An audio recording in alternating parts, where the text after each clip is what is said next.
Hi YouTube, and this is JTrain997, and I'm back this time with my review of the G.I. Joe Retaliation Cobra Commander figures. Now, of course, there is a variant. He's fairly easy to find. I don't know which one is technically the official. I'm guessing blue since he's on the packaging. Of course, you got your much more standard black. But I picked these both up when the line first came out, so I don't know how hard they are to find now that the line's kind of relaunched. I've seen plenty of blues, not too many blacks, but I'm sure he's still out there. Cobra Commander comes with this giant Cobra staff that launches a missile, which, as far as action gimmicks go, I usually hate them, especially those little backpacks, but that's kind of neat. Kind of a throwback to the old cartoons. On the back here, you've got a couple of little pictures of Cobra Commander, the different poses you can put him in. And his read-up says, Cobra Commander is the evil leader of Cobra, and the most dangerous man alive. The staff of power strikes with fury, launching a venomous missile from the snake's mouth. They really called that thing... his staff of power, not the staff of power. Still, his staff of power. Ooh. Anyways, not too much to say about the boxes overall. Let's open him up. And here we have both Cobra Commanders out of packaging. Now I'm going to go ahead and say it. Both of the Cobra Commander's legs came incredibly loose out of the package. So that's unfortunate. And with both of them coming from two completely different stores, I'm guessing that that's a problem with the figure overall. So that's unfortunate. And especially since, once again, they don't come with bases. Now, you can get them to stand without one. I provided one for this guy. And if you want him to stand with the snake staff, you're going to have to find a base somewhere because that thing is just incredibly heavy. It actually pulled his hand out of socket once. Now, speaking of the snake staff, you simply press down on the back of the Cobra's hood. Missile flies out. There's your staff of power. Not a horrible looking accessory in all honesty, like it still kind of looks ridiculous, but at least they gave us a interesting little missile launcher. So, let's actually get this out of your hand and toss it over here. Get you standing back upright.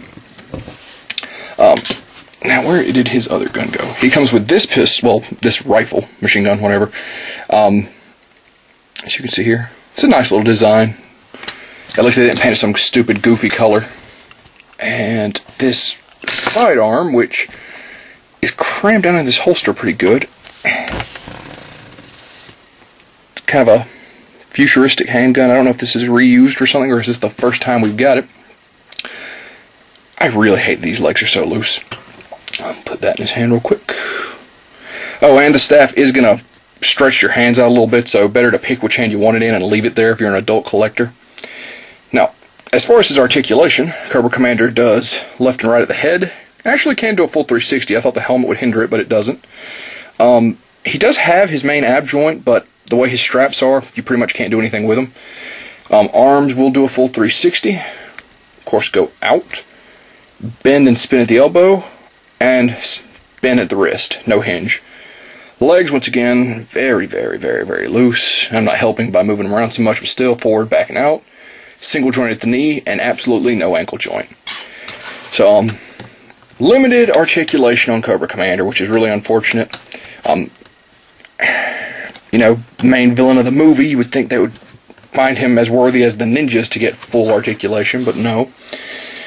We'll get them both posed side by side here. Let's see if we can't get a look at their detail. Once again, I don't know exactly how hard they are to find compared to each other, but personally, while I love the blue kind of reference to the old cartoons, I think the black looks much more better with this design. Much better. Much more better, God. Ugh. You kind of see how detailed his helmet is.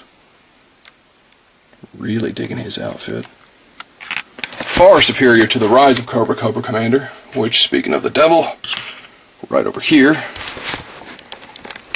Yeah, I don't really see why they ever went with that look, but oh well. To each his own. So, the G.I. Joe Retaliation line is running you $10. Said it before, say it again. I feel like $10 is a little too much for a G.I. Joe figure. And people have been like, oh, but, you know, Marvel Universe is running that price, and Avengers is running that price. Yeah, I think they're all horribly overpriced because they're not as good as G.I. Joe. You know, you can trash me all you want for saying that, but $10 is too much for a 3 3/4 inch. From any line.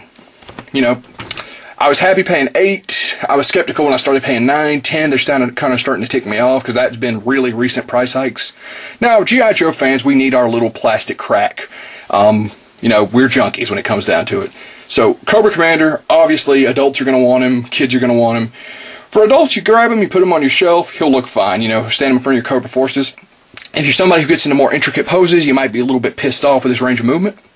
And kids are just going to grab him and throw him in a sandbox, which, hey, we can't blame them.